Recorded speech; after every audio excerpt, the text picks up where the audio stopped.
Remember when Donald Trump was bragging that there was a temporary administrative pause on the gag order imposed on him in the New York Attorney General civil fraud trial by the appellate division? Well, first, who brags about that? Second, today the appellate division, First Department, reimposed the gag order on Donald Trump after New York Attorney General Letitia James filed a powerful brief listing with specificity all of the threats that Judge Engoron and his principal law clerk were receiving.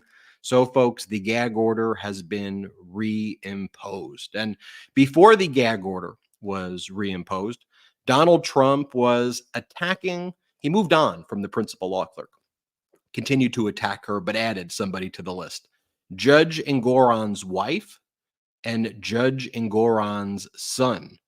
And Donald Trump was attacking Judge Engoron's wife, claiming that a Twitter, or I guess they call it X now, an X account that was not hers, but the Twitter account name resembled her actual name, that account was being mean to him. And on that basis, he attacked Judge Engoron's wife, falsely claiming that was her account. It was not her account. So the administrative office of the New York Supreme Court had to issue a statement that this is not Judge Engoron's wife's account. She's not posting anything. She doesn't even have a Twitter or X account at all.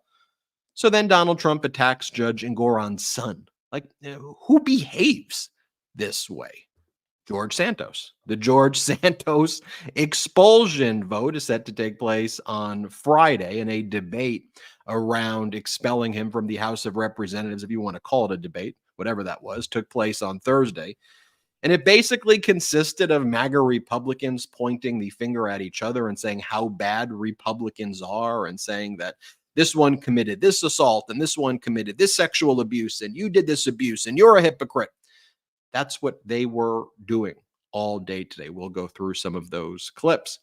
Donald Trump's lawyer, meanwhile, in the Georgia criminal RICO case, Jennifer Little, is apparently a witness against Donald Trump in the Mar-a-Lago document case in the Southern District of Florida. And she apparently told special counsel Jack Smith that she had warned Donald Trump back in 2022 that not complying with the Department of Justice subpoena would be a crime. That's Jennifer Little. Donald Trump has kept her on the legal team.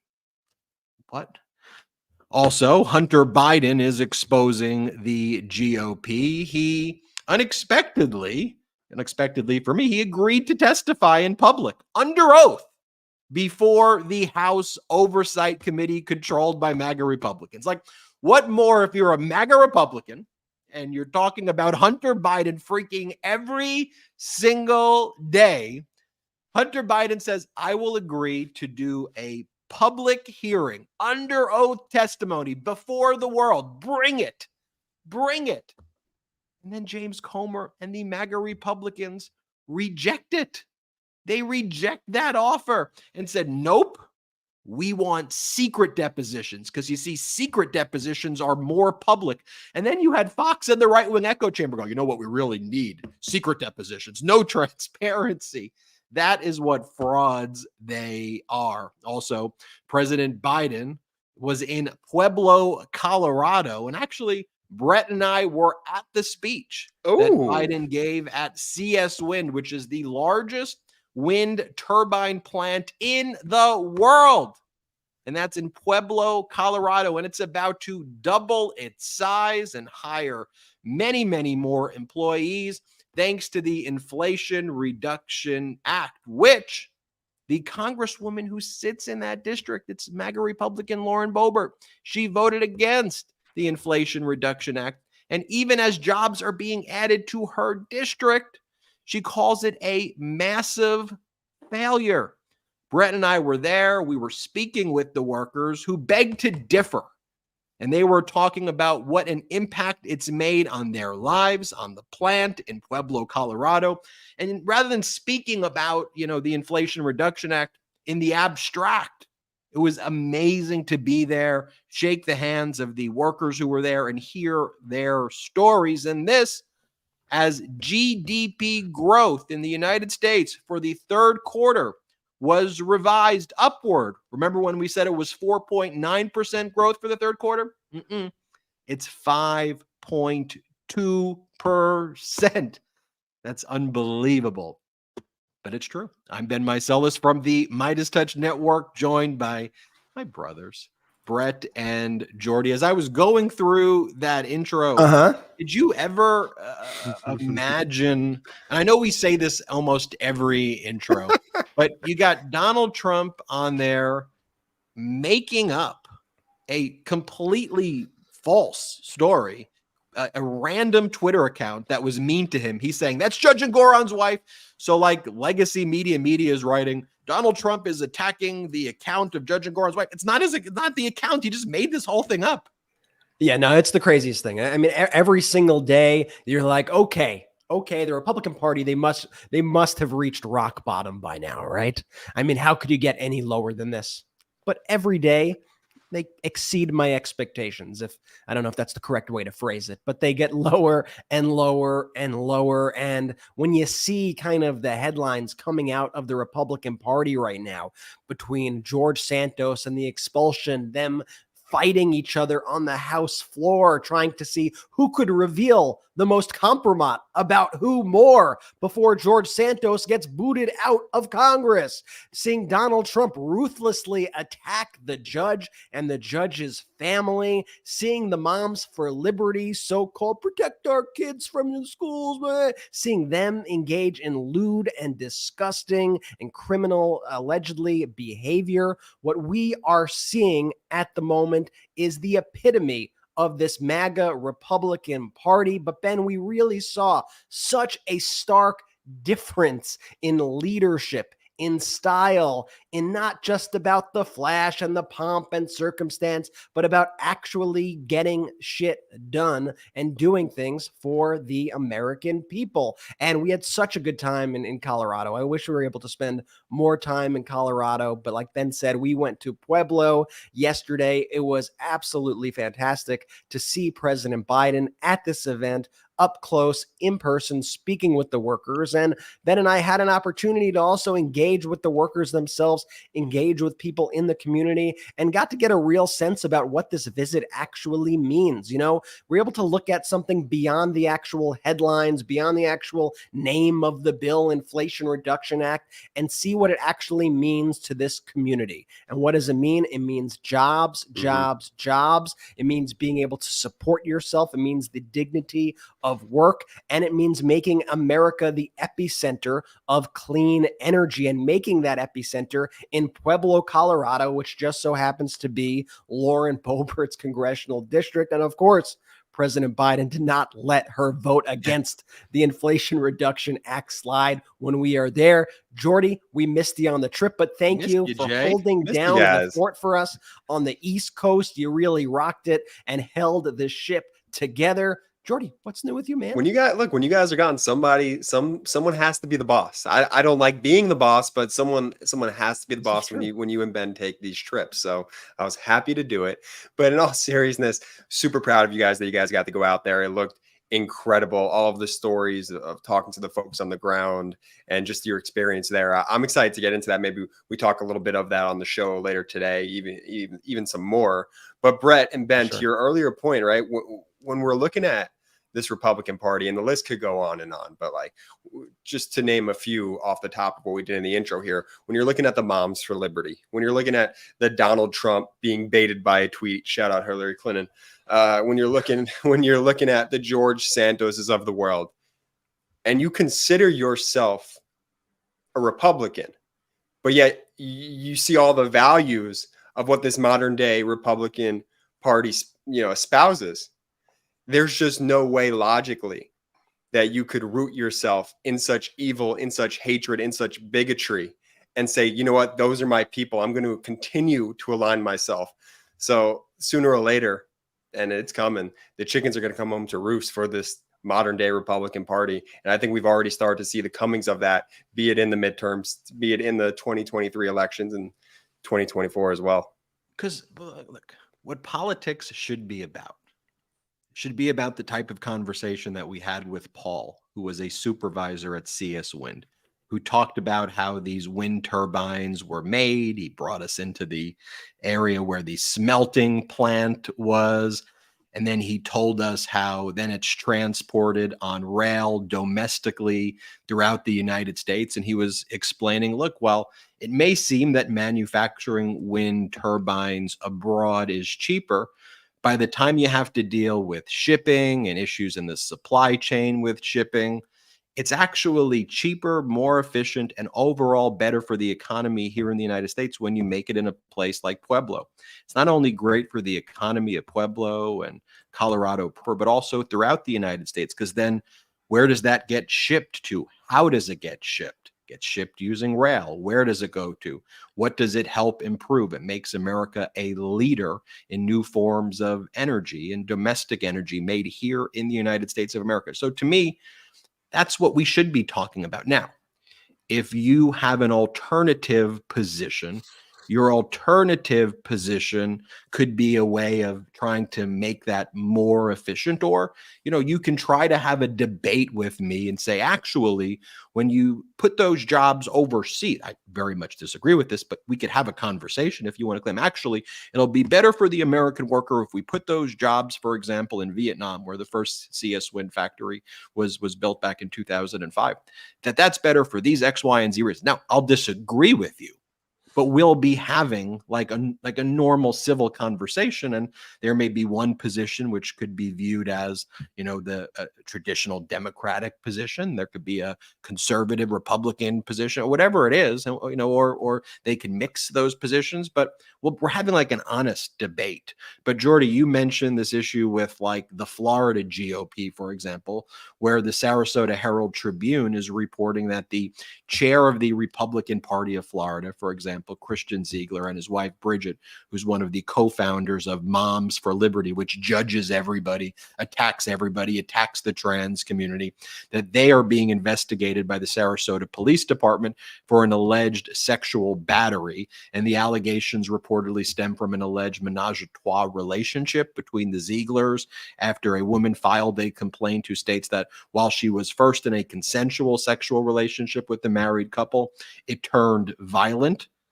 And then we can turn to like what's going on the floor of the House of Representatives with the expulsion of George Santos, where they're all pointing fingers at it. The MAGA Republicans are saying, you engaged in sexual assault. No, you engaged in sexual assault. No, you did this crime. No, you stole money from this person. That's what they're talking about on the House floor. And then we go all the way to the top. Like, who's the leader of this madness? Right. And what's the leader of this madness doing? And you just see a very different tone being set in the two parties. Like it's not even like one's not even in the world of what politics should be. That's why we did that video, Crazy GOP, and the ultimate irony of Sarah Huckabee Sanders acting like one party, the Democrats, are totally crazy and the Republicans are. No, it's the exact opposite, because everything they say is projection and confession, while President Biden is talking about things like wind turbines and rail and how we improve our infrastructure, better paying jobs, lowering prescription drug prices. Donald Trump is out there posting things about the judge's wife in a civil case, a civil lawsuit over money. Donald Trump is taking a conspiracy theory that was funneled by someone named Laura Loomer, who's known for peddling conspiracy theories. And then Donald Trump keeps reposting. There's like dozens of posts. Judge Engoron's wife. Look at what Judge Engoron's wife is posting. And there's an account that has the same name as Judge Engoron's wife, the username that is, but Judge Engoron's wife doesn't even have Twitter, yet alone is she posting things about Donald Trump. And so this is how Donald Trump is spending his time. And then he attacks Judge Engoron's son. So you just think about what he's doing, not even arguing like, hey, I'm diligent with my business. as a CEO, it's important that you have accountability. I go through the spreadsheets and I confirm it, and we have corporate controls and compliance. No, he's attacking the judge's principal law clerk. Who, the law clerk? The judge's wife, the judge's son.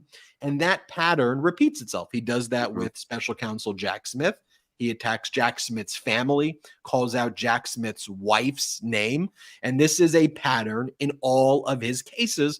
And this is so unprecedented. It's hard for me to even put in words. This just doesn't, disgusting, man. This doesn't exist. If you speak to lawyers across the country, this behavior doesn't exist. And Donald Trump is trying to rip the fabric of all of our systems and processes that exist. Fortunately, the New York Appellate Division First Department re-gagged Donald Trump. It was temporarily stayed for just a moment on an administrative basis, but they re-gagged him. And this was after a brief was filed by New York Attorney General Letitia James, which went through all of the threats. I think it was 275 pages, single-spaced, of the most vile, anti-Semitic, racist, hateful types of threats directed at the court every day. And Donald Trump's lawyer's response, well,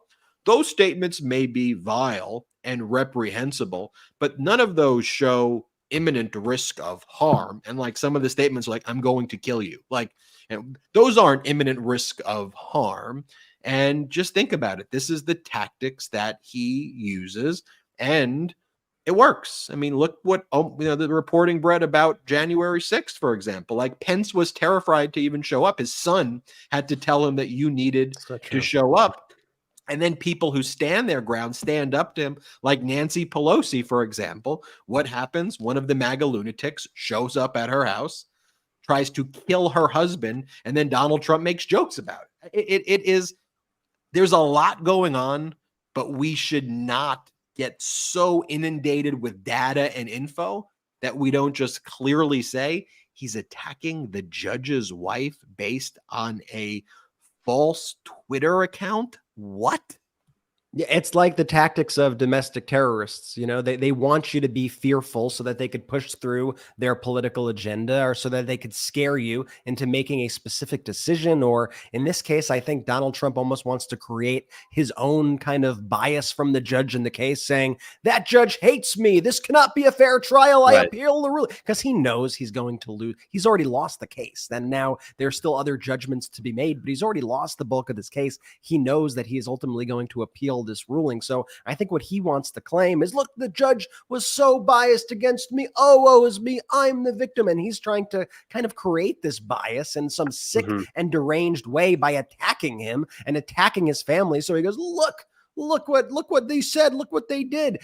Judge Engoron actually filed the other day, a lawyer attached an affirmation, a court officer that's listed 200 plus pages, single spaced, of not only threats that were made against Judge Engoron and his family, but they said that they were actual incidents where they needed to get security, because the threats were not only scary, but they were credible. They were credible possible attacks on the life of Judge Engoron and the court staff, and they were directly related to whenever Donald Trump posts about these people. Now, I could tell you from personal experience, honestly, all of us can tell you from personal experience that when that MAGA machine wants to target you, that you get the most vile threats. People threaten your life every second of the day. They call your family members. They call your friends. They send you letters in the mail. They send you text messages. They leave threatening voicemails. This has happened to every one of us here on this show. When MAGA has directed their ire in our direction, it is real, and it is sick, and it is an actual and it's not a political strategy, but they view it as a political strategy in their world. They want to cause violence. They want to cause fear, and they want to weaponize that fear in order to make people be afraid. But what do you have to do to these bullies? You need to stand up to these bullies. You cannot back down the way this Republican Party backs down. You cannot just sit there and take it. You need to stand up for yourself when Donald Trump attacks you. And what happens when you do that? Oftentimes, he actually does back down. And now you may be saying, but wait, they reinstated the gag order. Isn't that a violation of the gag order? He's attacking the judge. He's attacking the judge's family. Well, it's a limited gag order that applies to the court staff specifically. It is a gag order that is related to Donald Trump and his attorneys, so that while it covers the court staff, it does not, in fact, cover the judge himself, the judge's family. I guess it's possible that this gag order could ultimately be expanded, but ultimately, honestly, what I would like to see in the future after this case is done is, to me, this feels like another defamation case. I mean, you're accusing somebody of saying certain things about you. You are sending your minions to attack them based on absolutely nothing. And it is clearly, in my opinion, malicious. It is intended to cause terror and cause fear, and it is intended to erode further trust in our judicial system and tear apart our entire system of government. Jordy. And to that exact point, here's the unfair battlefield, if you will, that we're playing on. Is Donald Trump gets to continue to spread these lies, these malicious attacks against family members of judges, against law clerks, and they just have to kind of sit there and take it, right? Because ultimately, I don't want to get in the mind of Donald Trump. That's a scary place to be. I'm not even giving him this much credit, but what you could imagine going on here is he's trying to get them to blink. He's trying to get the real wife of Judge Edgron to come out with a statement, just so then he could then turn around and use that against her, right? Oh, by the way, I can't believe on Elon Musk X that someone could impersonate another person. I thought that was a really well-run establishment over there. Well, there's no verification, but there's anyone can make an account about anything. It doesn't mean if you're and Jordy, it wasn't even that account was not even impersonating somebody. It was Laura Loomer picked a random account. All they're trying to do and all they continue to do is try and sow the seed of doubt in the American people that there is some corruption, that there is some bias, that there is some sort of leftist slant, if you will, when ultimately at the end of the day, we know based on our community here, the Meidas Mighty, people just want normalcy. They just want competence and they just want great leadership. And Brett, exactly to your point, you just can't be scared to back down when someone is acting like a total lunatic. Like these Republicans at some point need to find their backbone. It looks like they're finally coming around a bit late in the game with the George Santos saga of things. No, we'll get to that. We'll get to that later. They're not coming around at all. They are cowards through and through. They're doing this because they have to. They're cowards. They're doing it to save face within their own districts. Jordy. 1,000%. But all I'm saying is you can't be scared that someone's going to turn around and call you a bad name on Twitter. And I agree with you. They are cowards. They came out way too late in the game. We'll get to that exact topic later in the show. But I just want to say these Republicans need to step up, man. Jordy should have came with us to Colorado. Should have hung out with us there. Would have filled you in. Would have filled you in what's going on with the Republican Party, Jay. Have you heard about? You should listen to the MeidasTouch Podcast. Jordy, the good point that you were making. The good point that you were making, though.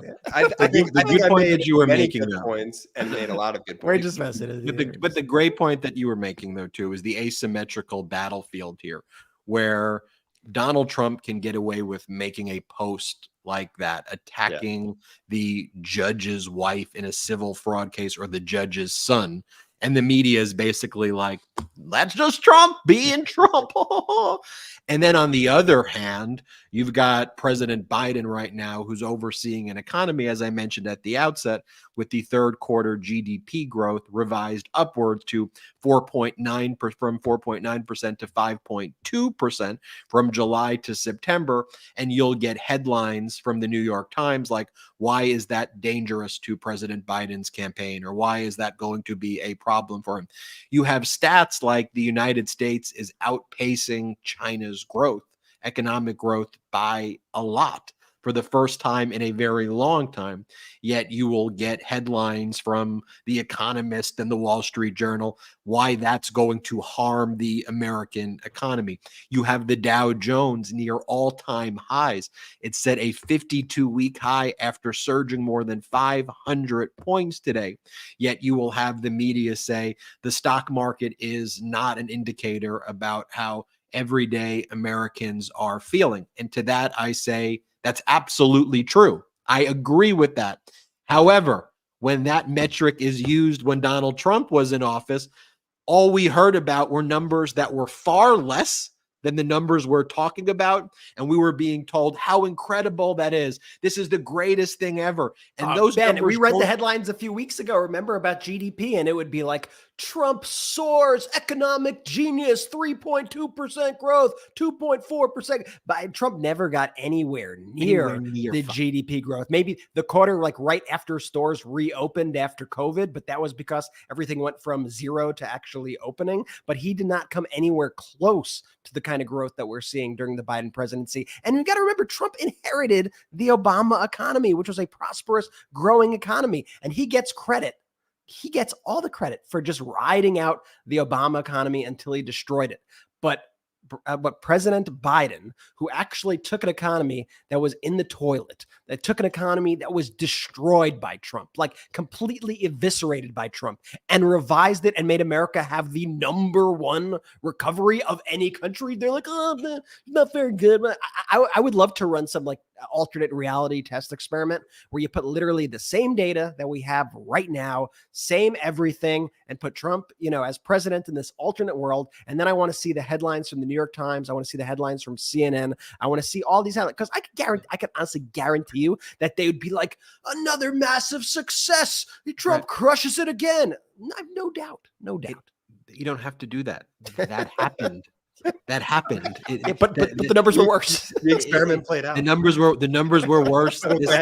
This actually occurred. Okay. Right. And then Donald Trump was to say that he handled COVID the worst possible way anybody could handle it. Like literally this cup could have handled it better because it would have just let the scientists do their work. I mean, Donald Trump handled it literally the worst way that you can handle it. And then people go, yeah, but that was a great year. What are you talking about? People didn't have toilet paper. People couldn't get food. It was actually a zombie apocalypse that would have looked like. I mean, we lived through that era. And by the way, though, too, I just want to give some other economic stats. Disposable. Sometimes we save that for the end, but disposable income rose almost 4% over the last year, accounting for inflation. The S&P index additionally posted one of the best monthly gains in a century. Annual inflation fell to its lowest level in more than 2.5 years, and monthly inflation was 0. Energy prices fell last month, with gas prices down to $1.77 from their peak, and 14 million jobs have been created. Unemployment is under 4% for 21 months in a row. That's just the data. But then you'll have legacy media goes, but it may feel like whatever. And then you have Donald Trump post something like this. We talked about him attacking a judge, attacking the judge's wife, attacking the judge's son. How about attacking a law that allows victims of rape and sexual abuse to bring claims if statutes of limitations expired, called the Adult Survivors Act? Donald Trump attacks the Adult Survivors Act on his social media platform and says, I hope that Mayor Eric Adams and Andrew Cuomo and all of the others that got sued based on this ridiculous law where someone can be sued decades later and with no proof will fight it on being totally unfair and unconstitutional. I got sued decades later. She has no idea when her made-up event took place by a woman. I had no idea who she was. It was a made-up fairy tale. Again, defaming E. Jean Carroll, attacking the Adult Survivors Act. And I just want to say, we all know that if President Biden posted anything that just once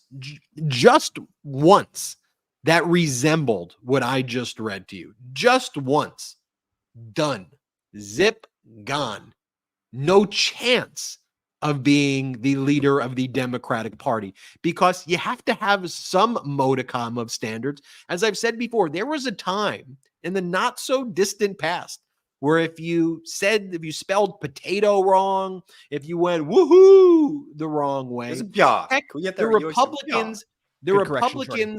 swift-boated John Kerry. Senator Kerry said he wasn't courageous enough. They lied. They defamed him. Said he wasn't courageous enough during the Vietnam War. That was one of their main attacks on him, and that he would like windsurf, and he looked funny windsurfing, right? Those were the main points of attacks. Donald Trump, Mr. Bone Spurs, who attacks our military, who calls people who've gotten killed suckers and losers, who attacks John McCain, someone who posts these vile and disgusting things every day, someone who was found liable for sexual abuse. Folks, it's just not normal. And we will not be gaslit here. The MeidasTouch Network and the Meidas Mighty, we will be calling it out every single time, and we will keep calling it out on this episode. We've got a lot more show. Want to talk about how one of Donald Trump's lawyers is both a lawyer in the Georgia criminal RICO case and a witness against Donald Trump. Okay. Another former Donald Trump lawyer is cooperating in Nevada and Arizona in cases there against Trump electors and potentially even Donald Trump there, criminal investigations taking place there. And of course, you had Hunter Biden calling out the bluff of MAGA Republicans who they said, hey, we're subpoenaing you. And then Hunter Biden's like, bet, I'll show up under oath in public. Ask me anything. He didn't put time limits. He didn't put restrictions. I want to do it in public.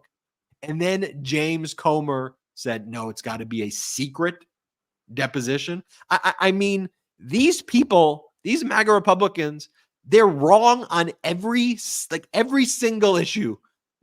Every single issue. You would just think they'd be salivating for that opportunity. It is great. Put it prime time. This is your moment. This is your moment. You've been asking for this for like years, right? This way, what else would you want? You got the guy, you got the cameras, you can ask anything, open book. Let's do this thing. And then you go, actually, little, and then they go to their name calling. Little Smurf Moskowitz is going to do his Smurf thing.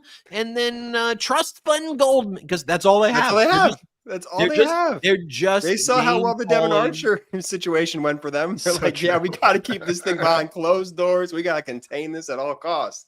They don't want the truth. They don't want the truth. We'll talk about all that and more. I want to remind everybody, patreon.com/MeidasTouch on today's after show.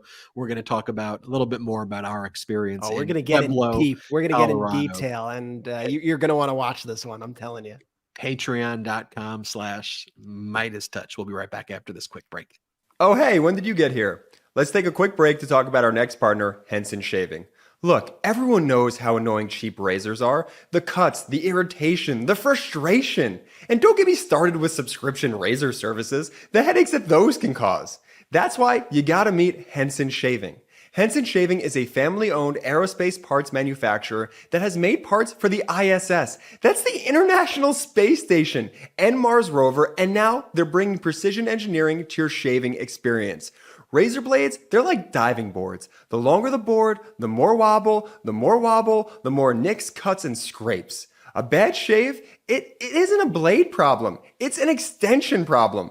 By using aerospace-grade CNC machines, Henson makes metal razors that extend just 0.0013 inches, which is less than the thickness of human hair. That means a secure and stable blade with a vibration-free shave. It gets better. The razor has built-in channels to evacuate hair and cream, which makes clogging virtually impossible. Seriously, Henson Shaving wants the best razor, not the best razor business. That means no plastic, no subscriptions, no proprietary blades, and no obsolescence. The Henson razor, it works with standard dual-edge blades to give you that old-school shave with the benefit of new-school tech. Once you own the Henson razor, it's only about $3 to $5 per year to replace the blades. My first shave with the Henson razor was incredibly refreshing. The design is sleek and the durability is top notch. The Henson razor is truly much better than your run-of-the-mill quote-unquote traditional razor brand. And the affordability factor is absolutely game-changing. No more wasting your money on expensive blades. With Henson shaving, you get a year of blades for just $5.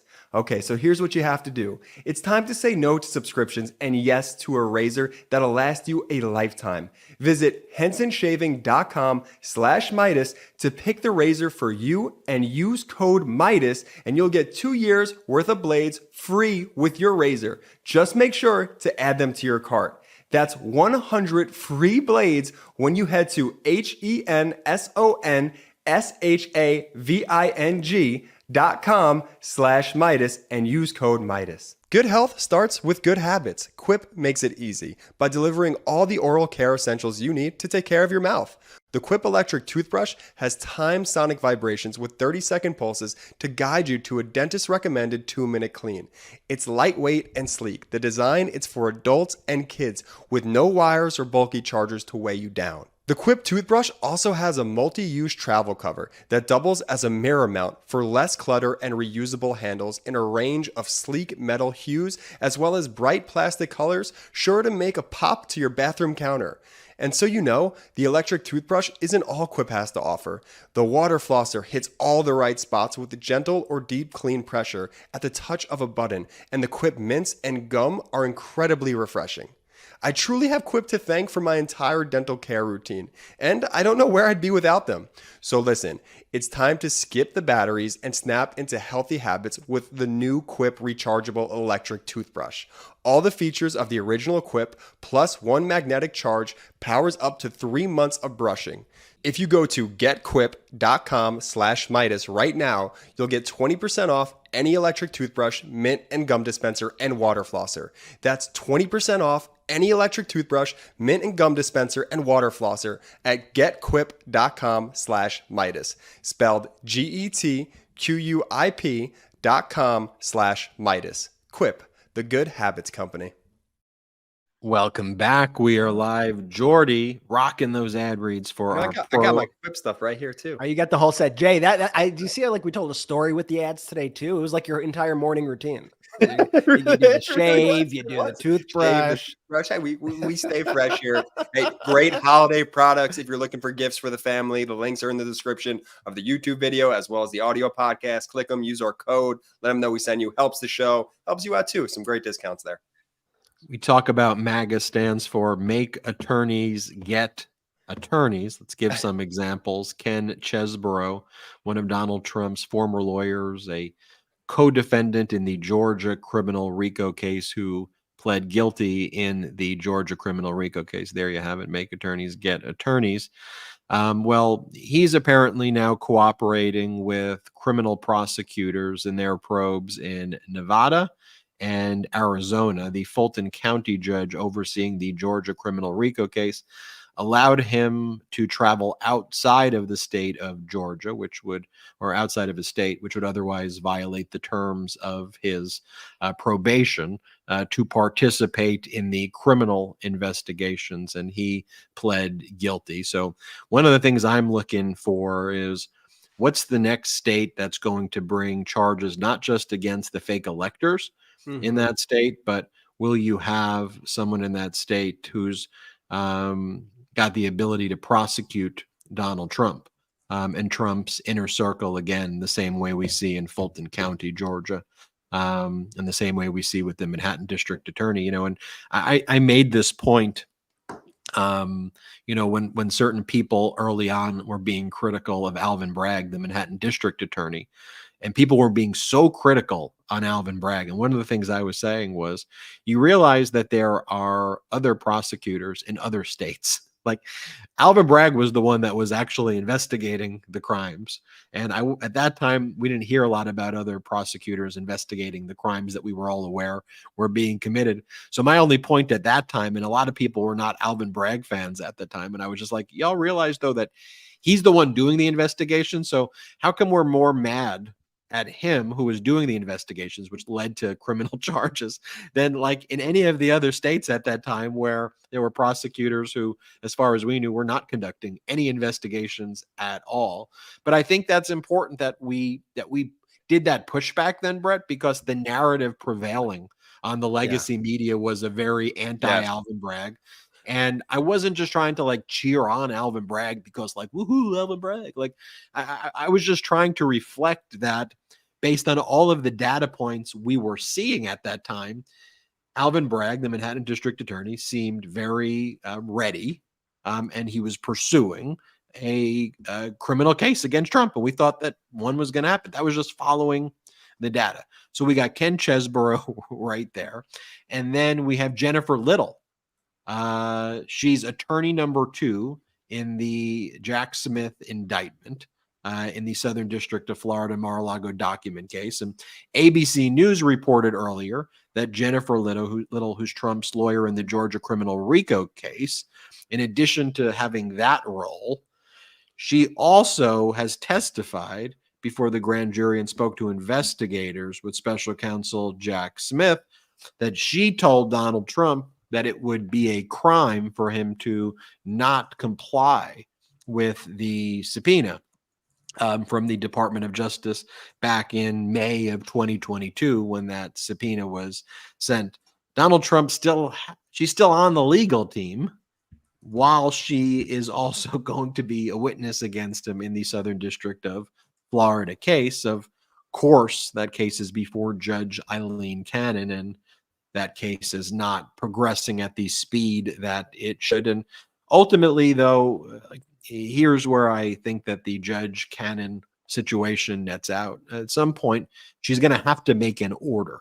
She's really avoided making any order that can be appealed. She's done these paperless orders, and she's tried to basically frame substantive orders as scheduling decisions so that she couldn't be reversed by special counsel Jack Smith going to the 11th Circuit. That's why, like, she refused to even set a date for SEPA Section 5, the Classified Information Procedures Act Section 5, which is the defendant's disclosure of classified documents they want to use at trial. It's like the main disclosure. It's like the main deadline. So she's refused to set it, as opposed to making a ruling that will get reversed as part of her delay tactics. But ultimately, and I've done some hot takes on this before, her delay tactics have backfired because it's allowed some of these other cases to be set for trial. The Washington, D.C. case set for trial on March 4th of 2024. You have Fulton County District Attorney Fani Willis now requesting a trial date in August of 2024. You have that Manhattan District Attorney case. Don't sleep on that Manhattan DA criminal case for Donald Trump's hush money payments to Stormy Daniels and his falsification of business records attendant to that situation. That's still scheduled for March, and the judge Merchan's not moving it. So what ultimately I think is going to happen is Judge Merchan, if anything were to happen to the Washington, D.C. case, Judge Merchan's ready to go with that trial. And if the Washington, D.C. case goes, which I think we all believe it will, you never know, but I think it will, then I think Judge Juan Merchan will then be in a position to set it, I think right around that May period when Judge Cannon currently has her trial set for in the Mar-a-Lago case. But there's no way she can possibly hold her case in May based on the fact that she hasn't even set a SEPA Section 5 deadline. And her status conference is March 1 of 2024. So she, in trying to help Trump, I've said that her corruption is matched or even exceeded by her incompetence. Like she screwed it up. There were other ways to help him. And at this point, she's already screwed it up. If she really wanted to help him, and this is where she messed up because she's incompetent, she would have set hers early. She would have set hers first and then tried to block all of the dates and kept moving it back. But now she's screwed that up. Her orders are all conflicting and contradicting. And for those saying, don't give her any ideas, Ben, she screwed it up already. She's already screwed it up. And she screwed up the SEPA deadline. No take backsies. There's no way. But anyway, that's your court update of the various Trump cases. I and love why that court Matt update, Ben. And I do want to say this too. To your point about Alvin Bragg and why people, maybe gave us flack early on. It's just like a slight misconception that has been out there that isn't out there any longer, because time and time again, Ben, you've come through, and Brett, you've come through, and all the contributors here at the MeidasTouch Network have come through, is that we're not cheerleaders. We don't love the Democratic Party because, we love it. No, we love it because they're the adults in the room. And when it comes to all these legal proceedings, Ben, what you do so well, I'm giving you a compliment. If you could just watch me give you the compliment, I'd appreciate it. Is you look at the data, big bro. And that is so incredible in an era where people just like to give these hot takes. But the cool thing that we found with the Meidas Mighty in this community in general is, as long as you continue to look at the data and what it tells you, oh, what a shocker. Ben's predictions on everything. I think you're at 100% clip rate for just following the dang data. So major props to you, B. He's as close as you could get. You read the tea leaves, you try to see where things are heading. And it's not only that folks were critical of Alvin Bragg back in the day. Like when Karen Friedman Agnifilo had Alvin Bragg on the show, the top comments on the video and the comments while she was interviewing him in the live stream were Alvin Bragg should go to prison. He should be locked up. What do they have on him? Alvin Bragg, was he paid off? This scumbag. Like the most horrific things I've ever seen from people who should, hope that, it's going. And I think you could be critical and say, I wish this was moving a little quicker. But at the time also, he was like the only person who was even around that was even heading for anywhere near criminal charges, yet he was bearing the brunt of the anger. And one of the things that I'm just going to urge you, and I want to take you through this Hunter Biden situation shortly, because it's also indicative of this, but kind of the elements of process in government, kind of a lot of things that happen just in civics in general, they could be exploited in ways to make you angry and to make you confused. And I know that you all watching this show are aware of it. You are hyper aware of it because you know the games that they're playing. So, but I've talked to people, outside who aren't listeners of this show, who will say things like, you know what, though? I'm looking at what's going on in Congress right now, and everyone's just being crazy. You got George Santos and Marjorie Taylor. Everyone's crazy. Congress doesn't work. Government doesn't work for the people. It's both Democrats and Republicans. They're all the same. None of it works. And to that, I say, no, I'm sorry. That's not true. And that is exactly why also these Republicans behave the way that they do, because they know that if they could run this burn it all down strategy, if they could cause enough chaos and enough obstruction and block President Biden's agenda that's actually just trying to help people, they know that they could get that thought in enough people's head. It works. It works because they go, okay, I guess the government's not working for me. They're having trouble passing the PACT Act again. I guess it's both sides, I guess, but you got to look at actually what's happening here. You have to look at the raw numbers. What is the composition of the Senate? What is the composition of the House? Who is voting for what? Who is torpedoing what? Who is obstructing what? And you could see very clearly that when the Democrats had the majority in the House of Representatives, they constantly passed legislation every single day. They passed the Infrastructure Act, the Inflation Reduction Act, the Hate Crimes Act, the CHIPS Act, the PACT Act, and so many other bills also that the Republicans ended up shooting down in the Senate. But that was happening because the Democrats were actually led the House back then. So I just urge you not to be gaslit by this Republican obstruction and not to take it and go, oh, I guess it's a both sides. I guess none of them could work for me, right? They're crazy. They can't get anything done. They're doing all these silly Hunter Biden things all day. And let's talk about these silly Hunter Biden things all day, because as we know, this has been one of the focuses of the Republicans in Congress for like the past few years. It hasn't been like, how do we lower drug prices for Americans? It hasn't been, how do we lower inflation? How do we improve the economy? How do we make America energy independent? It's let's go after a private citizen, Hunter Biden, and attack and defame him over and over again in the hopes, the same way that they do with everything, that they could tear down people's opinions of the office of the presidency. Oh, look, they say there's smoke, so there must be fire. No, sometimes there's just not, okay? And it's not like Hunter Biden has not been prosecuted for other things by the Department of Justice. The Department of Justice is not just going after Republicans. The Department of Justice has indicted numerous Democrats and additionally the president's son on charges.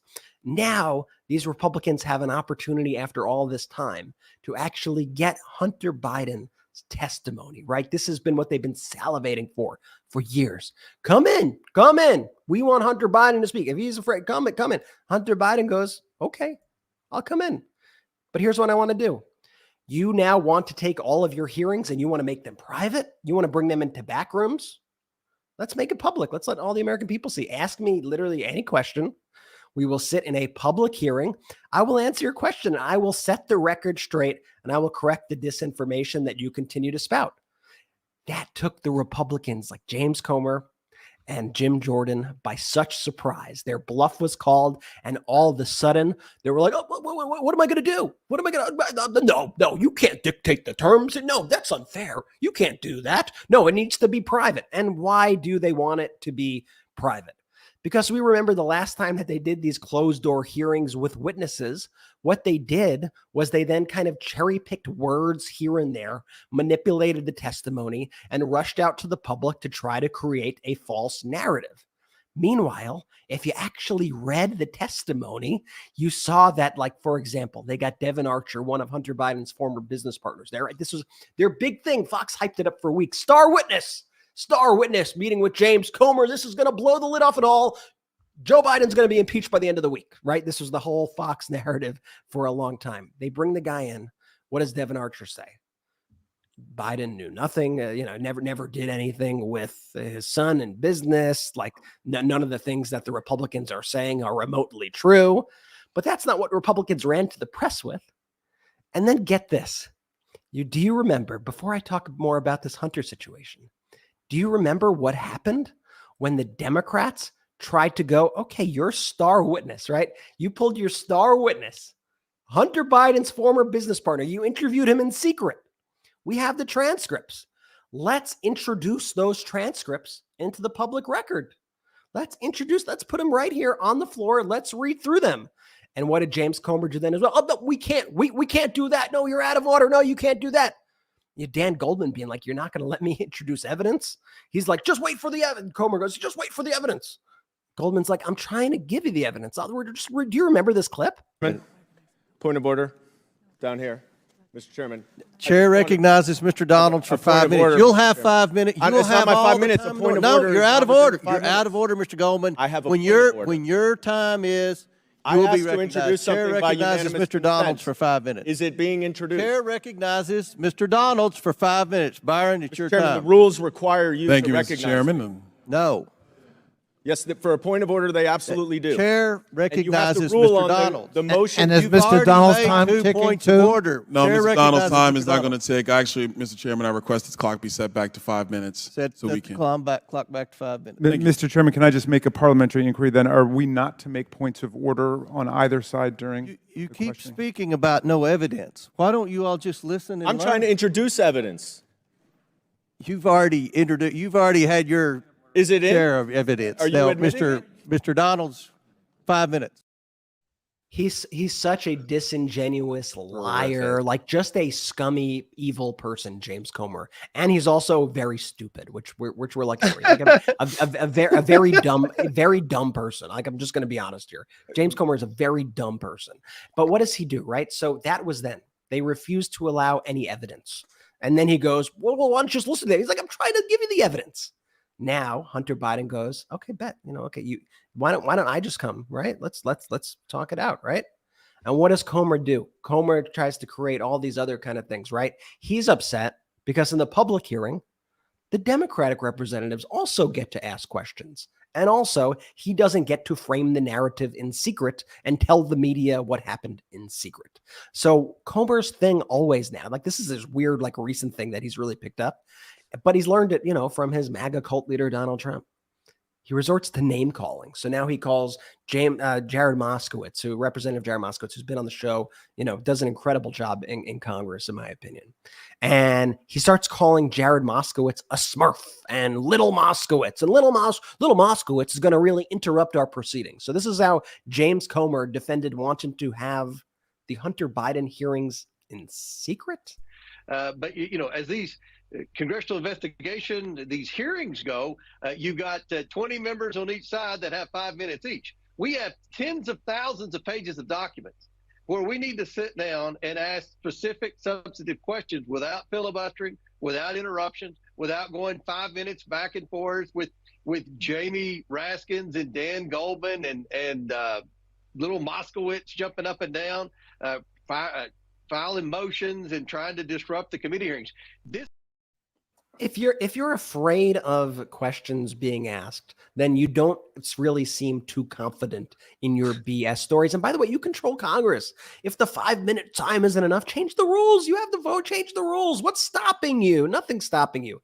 Here's Moskowitz's clapback to that comment. I've seen for a year now, the Republicans have presented no evidence, but instead Hunter has said, no, if you're going to come at me in the news media for the last year and say all of these things, I'm going to come and I'm going to get the truth out there. And now Republicans are scrambling because I think the American people want to hear from Hunter Biden. The American people want to see it in public. Republicans saying, oh no, transparency, bad. If they had the evidence, if they had overwhelming evidence on Hunter Biden, rest assured Chairman Clouseau would have a public hearing with every media you could imagine. I mean, he'd be sitting down with Al Jazeera to tell them all of the overwhelming evidence he had on Hunter Biden in a public setting. He would love that, but the reason they don't want that to happen is because they don't have the evidence. They just want to talk to their echo chamber. The chairman just wants to run to Sean Hannity like a wet blanket, and they wanted to say Hunter Biden, Hunter Biden, Hunter Biden. If you have the evidence, show it to the American people in a public hearing. He raises some very, very good points there. And by the way, I've even seen some of these MAGA people, like followers of MAGA, being like, "You're not going to have this in public? What do you mean? You've been telling us for you've been talking about this. You're gonna punk out now? Was this the whole end game?" But the part that they don't do is they don't go, "Oh, maybe it's because." Yeah. They don't really have a case and they want to hide it. They just start yelling at them and then they get all mad at the representatives, but I will let them be mad. So I'm going to cut to break right now. We're going to take a quick break. But when I get back, I have more clips here because we dug up a clip that completely exposes James Comer, because this, from just a bit ago, is a video of James Comer saying that Hunter Biden or whoever wants to come before his committee, they could come however they want. Do they want to come in public? Do they want to come in private? That's right. We always bring receipts here on the MeidasTouch podcast. I'm going to show you that clip and much more when we get back. Keep receipts, Jay. We keep receipts and we're going to run back. So don't you dare go anywhere. Quick break. We'll be right back after this. This holiday season, you might be looking for nutritious, convenient meals to keep you energized on jam-packed days. Factor is America's #1 ready-to-eat meal delivery service, and it can help fuel you up fast for breakfast, lunch, and dinner with chef-prepared, ready-to-eat meals delivered straight to your door.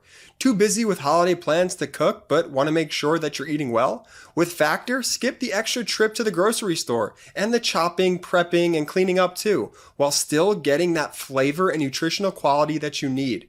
Factor's fresh, never frozen meals are ready in just 2 minutes, so all you have to do is heat and enjoy.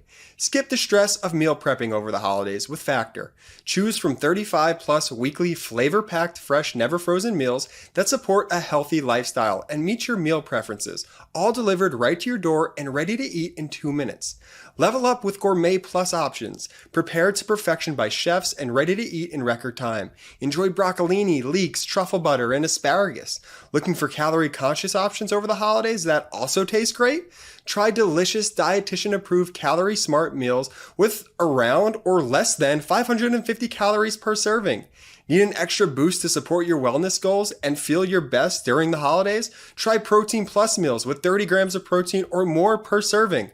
This November, get Factor and enjoy eating well without the hassle. Simply choose your meals and enjoy fresh, flavor-packed meals delivered to your door, ready in just 2 minutes. No prep, no mess. Head to factormeals.com/Meidas50 and use code Meidas50 to get 50% off. That's code Meidas50 at factormeals.com/Meidas50 to get 50% off. If you're like me, morning coffee is non-negotiable, but I was tired of either waiting in line for an overpriced cup or settling for gritty, bitter coffee at home. Now I've switched to AeroPress and I'm never going back. It's so easy and convenient and incredibly unique. I never knew coffee at home could taste this good. AeroPress is like a French press, only better. It's the only press that uses a patented 3-in-1 brew technology, combining the best of several brew methods into one portable device for a completely unique and delicious flavor profile. Smooth, rich, and full-bodied without the bitterness and grit found in other presses. And as a bonus, AeroPress can brew thousands of recipes. AeroPress travels better than others too. It's compact and incredibly durable. That means you'll never have to endure terrible coffee at the hotel, on the job, or on an adventure again. It brews and cleans in less than 2 minutes. You just add medium fine coffee grounds, pour in hot water, stir for 5 seconds, brew for 30 seconds, then press into your favorite mug and enjoy. There's a reason why AeroPress is the barista's favorite home brewing tool. AeroPress is the best reviewed coffee press on the planet with more than 55,000 5-star reviews. Thoughtful, proven, and under $50. AeroPress is the perfect gift or stocking stuffer for every coffee lover in your life this holiday season. Don't settle for less than the best. They'll love it. AeroPress is shockingly affordable, less than $50, and we've got an incredible offer for our audience. Visit aeropress.com/Meidas. That's AEROPRESS.com/Meidas to save up to 20%. That's aeropress.com/Meidas to save up to 20%. It's time to ditch the drive-thru, toss the French press, and say yes to better mornings fueled by better coffee. AeroPress ships to the USA and over 60 countries around the world, and we thank AeroPress for sponsoring this show. We got some great sponsors. I'm just taking over this show, right? I'm just taking over. That was great ad read. I mean, you're giving Ben and I a run for our money. Jeez. Well, check out Factor. Check out AeroPress. Links in the description for all. I got to say, I've been using that AeroPress for probably over a decade. Like when I first got an apartment, I got the AeroPress for the first time. I still have my original one. I just got the new one as well. It makes the cleanest, best cup of coffee. It makes like espresso style coffee too. You can make lattes. I have all my have my own AeroPress recipes that I keep on my. Okay, I'm not going to belabor the point. Go check it out. But I promised receipts when we got back from break, and I would never turn away from my promises on you guys. So we got the flashback here of James Comer saying that, Hunter Biden or anybody wants to testify in front of the committee, they could choose how they want to do it. Public, private, they could choose. What changed your mind? Jim, what changed your mind? Here's the clip. We have mountains of evidence, and now we're ready to bring them in. We're in the downhill phase of this investigation now because we have so many documents, and we can bring these people in for depositions or committee hearings, whichever they choose, and we can ask these questions with evidence. Whichever they choose, right? You got mountains of evidence. Mountains. A cornucopia. So why don't you just call him in? Like he said he's going to come in. Just do it, okay? Just do it, okay? Every single time they've held these hearings, though, they've been embarrassed. Like the GOP's own witnesses have said, and like GOP attorneys have been like, yeah, there's no case here. They've no case for impeachment here. And the thing they do is they go out and they start gaslighting. So you have this Speaker Mike Johnson going out and he's like, unlike the Democrats who had politically motivated investigations, we are going to follow the facts. Okay, BS. Enough gaslighting. Do not BS me. I'm going to read you Jamie Raskin's statement quickly, and then we'll move on from this because I think you get it. They're full of crap. But here's Jamie Raskin's statement, clapping back at James Comer and Jim Jordan here. Jamie Raskin saying, let me get this straight. After wailing and moaning for 10 months about Hunter Biden and alluding to some vast unproven family conspiracy, after sending Hunter Biden a subpoena to appear and testify. Chairman Comer and the oversight Republicans now reject his offer to appear before the full committee and the eyes of the world and to answer any questions that they pose. What an epic humiliation for our colleagues, and what a frank confession that they are simply not interested in the facts and have no confidence in their own case or the ability of their own members to pursue it. After the miserable failure of their impeachment hearing in September, Chairman Comer has now apparently decided to avoid all committee hearings where the public could actually see for itself the logical, rhetorical, and factual contortions they have tied themselves up in. The evidence has shown time and time again President Biden has committed no wrongdoing, much less an impeachable offense. Chairman Comer's insistence that Hunter Biden's interview should happen behind closed doors proves it once again. What the Republicans fear most is sunlight and the truth. Here's the thing, Brett. The MAGA Republicans were not forced to respond like immediately when Hunter Biden sent the letter. And this is like a broader point. Like, there's no deliberation that's taking place at all. It's just whatever is the thing, they just basically say the opposite of it, like to the most ridiculous degree. And they always rush to everything, and it's always the wrong side of every single issue. And all they would have had to have done here, they've already screwed it up. So there's nothing that I'm saying right now that's gonna whatever, is they could have just been like deliberative and basically waited a day, right? Like, one of the qualities to me of leadership is to actually deliberate, to not just like react emotionally to something. And that's actually one of the great qualities of President Biden, is that there's real deliberation taking place, which MAGA Republicans try to construe as weakness, right? That it's slower or that it's weaker.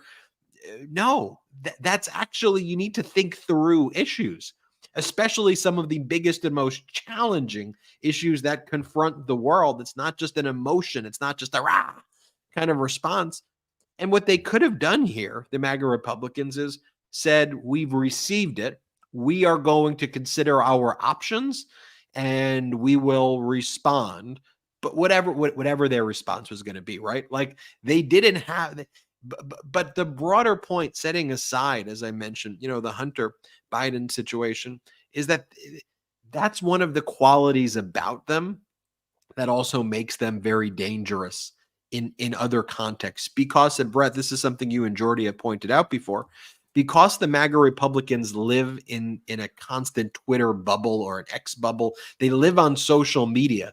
So their whole thing is like, how do I own the person who I got to own them and tweet it out right away. And it's right. Like, no, you don't. You could actually give this some thought and then come up with it. But it's not going to change anything with them. This is just how they respond and interact. And also that disinformation, though, then seeps into like real consequence, like real world stuff. Like you see the, you see the Attorney General of Texas, you see Ken Paxton, you see him trying to open criminal investigations into journalists who wrote critical stories of Elon Musk because Elon Musk probably like asked him to or implied. Like, that is what an oligarchy is. And that's how this stuff starts. Like, don't tell me like, oh, it can't happen here. It's literally happening here in these Republican states because they do not care about the facts. And everything that they accuse the other side of is exactly what they do. They're devoid of facts and they weaponize their lies, their disinformation, and their own little echo chamber and actually try to imprison people and try to lock people up for it. Like, it's a serious thing. Well, evidence and facts, it's the kryptonite of these MAGA Republicans. They're allergic to them because they know that's their downfall. They can't rely on that. So they have to rely on, they have to rely on conspiracies. And to your point, Brett, that's how we end up with really real world dangerous situations. Look no further than Nancy Pelosi's husband, who was violently attacked based on conspiracies that the MAGA kept spreading. I mean, you could just continue to rattle them off one after another. And it's a frightening state of our society when you have an entire political party who's too afraid to just like break out of this madness that they're in, the state of complete lunacy in the MAGAverse of which they live, and just like live in some semblance of reality. Let me give you 3 examples right now. Number one, the senator from Alabama, MAGA Republican, Tommy Tuberville, on his blockade of military promotions. And so now, after going through this charade, He's now going to back down on his holds. Then he attacks the military and says that this is the weakest military he's seen in his lifetime, which is defaming our military. And then he basically says, so now here's what he said. I'm actually just going to target the woke nominees now. Now, again, you're going to target the woke nominees? What are you even talking about? What do you think he means? He's going to target anybody. You know what he means. Like, he's going to target any nominee who's LGBTQ, any nominee who's not a white male. Like, that is what he means by he's going to target the woke nominees. And what he's doing now is his back's cornered because the Senate Democrats have pushed forward this rule change, the resolution, and he knows that the Republicans are probably going to turn against him for this. They've already been turning against him. So he's trying to be like, hold up, don't vote for this. I know I got us into this mess, so I could get him out. So I'll vote for him, just not the woke ones. You know what I mean? I'm just not going to vote for the woke ones. So that's Tommy Tuberville. Then you've got Marjorie Taylor Greene, who's posting actual Russian propaganda. Her post was, anyone who votes to fund Ukraine is funding the most corrupt money scheme of any foreign war in our country's history. And she's reposting content from the Strategic Culture Foundation, a Russian state propaganda outlet sanctioned for spreading disinformation and interfering with United States elections. That's who they're citing. Oh, I said I'd give you 3 examples. I'll give you 4 examples. So this one I referenced earlier in the show. Bonus one. Throw in one free. You had bonus examples. You have the Sarasota Herald Tribune breaking the story that the chair of the entire Republican Party of Florida, Christian Ziegler, and his wife, Bridget, who was one of the co-founders of Moms for Liberty, which basically looks down on everybody and is so vile and hateful to anybody that doesn't meet their horrific kind of perspectives of what our country is. And I'm just putting it nicely there. But this allegations against them stem from an alleged threesome sexual relationship that the Zieglers had and another woman who was involved in this consensual threesome at first. Then she became the victim of assault, she alleges. And so search warrants were executed on the Ziegler cell phone. No charges have been filed yet. But this is one of the people in this menage a trois relationship is saying that then she was sexually assaulted. The relationship started consensual, turned very violent and abusive. And this is the group that's trying to preach morality and is judging LGBTQ plus and demeaning the trans community. And this is, and by the way, Moms for Liberty comes out with a statement that says, hashtag strong women scare those that seek to destroy our country, and another crap like that. So, and then you go from that. So we had Tuberville, we have Marjorie Taylor Greene, you have Moms for Liberty, and then you have the George Santos expulsion vote and the debate.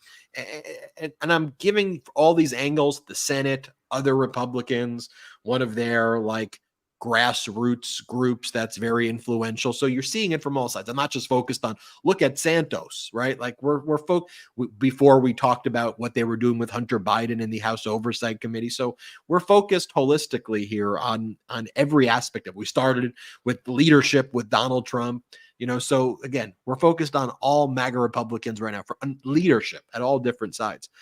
And so I want to show you this part of the debate. Where Republican Max Miller looked at Santos and said, "You're a crook." And then Santos then said, "Well, you're a woman beater." And I could show you probably dozens of other clips like this from the day where this is what the Republicans were doing with each other. But I'll just show you this one. I think you get the point. Let's play the clip. I myself have been a victim of George Santos and as well as other members of Congress in terms of defrauding through public donations. I had received an ethics complaint from the FEC, which I had to spend tens of thousands to defend myself. You, sir, are a crook. I know I should direct my comments to the chair. I yield back. Gentleman's time has expired. Gentleman from New York, Mr. Santos is recognized. I'd like to move to have the gentleman from Ohio's words stricken from the record, please. Is not timely, but the chair will remind all members to direct their remarks to the chair and not to others. Gentleman's request is not timely, but I would remind members to direct their remarks to the chair. Gentleman is recognized. Mr. Speaker, hypocrisy, as I mentioned. My colleague wants to come up here, call me a crook. Same colleague who's accused of being a woman beater. Are we really going to ignore the facts that we all have passed and we all have the media coming out against us on a daily basis? And in the other clip, you had Matt Gaetz basically saying, this reminds me of Republican Duncan Hunter, who was accused of misappropriating funds for his lovers and engaging in trysts and all of these things so this is like that. And it was all Republican on Republican airing out their abusive behavior and other horrific conduct. And again, let's take that and let's compare it to the alternative, because the reality is the way MAGA Republicans are behaving, that should be an alternative universe. Like, that should not be, that's American politics. That's just, everyone's like, it isn't. And let me just show you this to prove that. And we were in Pueblo, Colorado, Brett and I. And so we got to see firsthand at CS Wind, the largest wind turbine factory in the world, with they're almost going to be doubling the size of their manufacturing plant as a result of the Inflation Reduction Act. And when we spoke with the workers and everybody who was there, they were so proud of the plant, that jobs were being added. And we heard about how jobs before the Inflation Reduction Act, coming out of the economy that Trump left us with, the jobs were going away. The jobs were going overseas. And the Inflation Reduction Act injected new life into this plant, and everybody was so proud of it. And I was thinking about that, connecting that when President Biden says it's about dignity. It's about people's dignity. And the way he talks about that, President Biden, is because he's talking with the people. Because when they expressed that to me and how important this was for their family, for the community, it was clear it's about dignity. Dignified wages, dignified life, not just focusing on billionaires and decamillionaires. By the way, President Biden says, I'm not saying that you can't be rich. Of course you can. I'm okay with that, but just pay your fair share. And he talks about a bottom up, middle out, and how that's actually what helps the economy, not this trickle down nonsense where you focus on giving unfair advantages to billionaires and decamillionaires with the hope that they trickle down something based on the unfair advantages and the unfair playing field that they get. And let me show you. So you've seen all those clips of the MAGA absurdities. Let's show you President Biden talking about how Lauren Boebert called the Inflation Reduction Act a massive failure when in fact it's bringing massive jobs to the community. Play the clip. The United States Congress. The historic investments we're celebrating today is in Congressman Boebert's district. She's one of the leaders of this extreme mega movement. She, along with every single Republican colleague, voted against the law that made these investments in jobs possible. And that's not hyperbole, that's a fact. And then she voted to repeal key parts of this law. And she called this law a massive failure. You all know you're part of a massive failure? Tell that to the 850 Colorados that get new jobs in Pueblo and CS Wind thanks to this law. Tell that to the local economy that's going to benefit from these investments. Then I want to show you this final clip of President Biden talking about how the new Republican speaker who just visited Sarasota. Here, play this clip. Matter of fact, the new Republican Speaker of the House, along with Republican Congressman Vern Buchanan, just visited Sarasota, Florida yesterday to tour the construction of a new terminal at that airport. It's going to create thousands of jobs over time. The project is funded with nearly $30 million from the bipartisan infrastructure law. And it's going to generate more than $30 million for Florida multiple times over. And guess what? Both the Speaker and the Congressman voted against the law and spoke against the law. But now they're down there taking credit for it being built. As my mother would say, God love him. As one of my friends back home would say, that's real chutzpah. That's real chutzpah. It's real chutzpah's putting it nicely. And speaking about real chutzpah, I love it. Kevin McCarthy criticizing President Biden's negotiating skills, and Vice President Harris is like, come on. With all due respect, Kevin McCarthy, you're criticizing President Biden's negotiating skills. But the MAGA Republicans, they have no shame. Yo, don't you know what just happened? Like, do you have no self-perception whatsoever? All right, we'll let the vice president say it. Kevin McCarthy was here this morning, and he was, in very stark terms, effectively said that he did not believe that President Biden was the same President Biden that he used to talk to. Went so far as to say that when they were having the debt negotiations, that he didn't even think he was negotiating with him, that he thought he was looking at cards, and that if the information effectively wasn't on the cards, he wasn't able to do it. With all due respect, when anyone who has had the experience that he has most recently had, I don't think he's a judge of negotiations.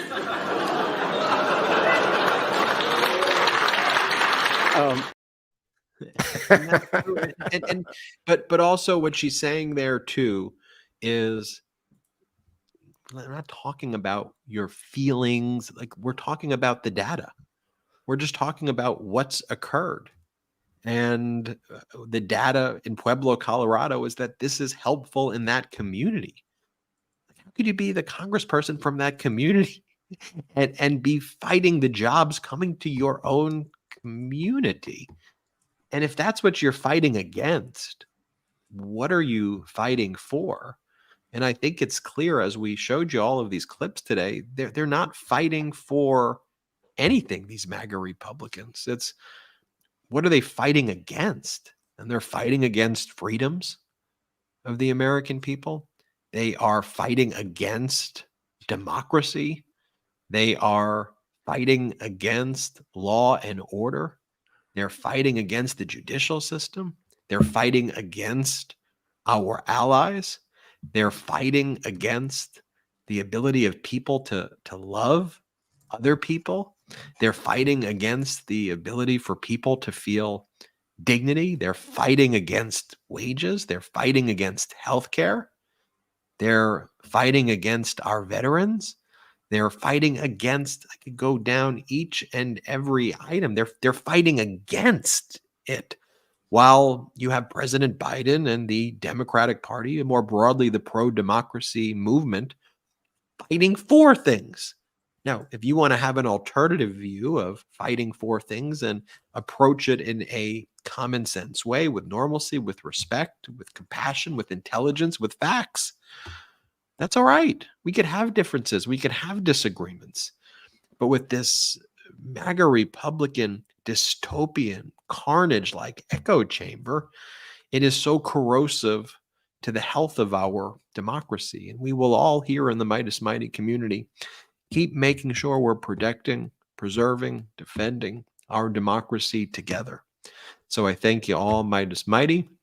I want to remind everybody to go to our after show at patreon.com/MeidasTouch. We'll talk more about our trip to Pueblo, Colorado, patreon.com/MeidasTouch. We got some interesting, good surprises as well. We'll share. Good surprise. Good surprise. You're going to want to watch this after show. Yeah, I want to watch the after show. I would say it's a good one. Patreon.com/MeidasTouch. And we don't have outside investors here. So the way we build this pro-democracy network is through those pro-democracy sponsors. In the descriptions below, you could support them. And we've got some great discount codes for the holidays through our Patreon, through the emojis. And so that's how we're building this thing. And with your love and support. And we're so grateful for you. We're so grateful for this community. Spread the word, share all this data, share the facts, because together, when we're the messengers for democracy, this pro-democracy movement can't be stopped. I'm Ben Meiselas, joined by Brett and Jordy. Thank you, everybody, for watching, and we'll see you next time on the MeidasTouch Podcast. Shout out to the Meidas Mighty! The Meidas Mighty standing strong against the fascists. We sing our song.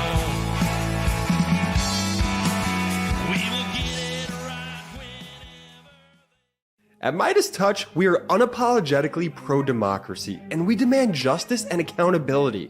That's why we're spreading our message to Convict 45. That's right, gear up right now with your Convict 45 tees and pins at store.meidastouch.com. That's store.meidastouch.com.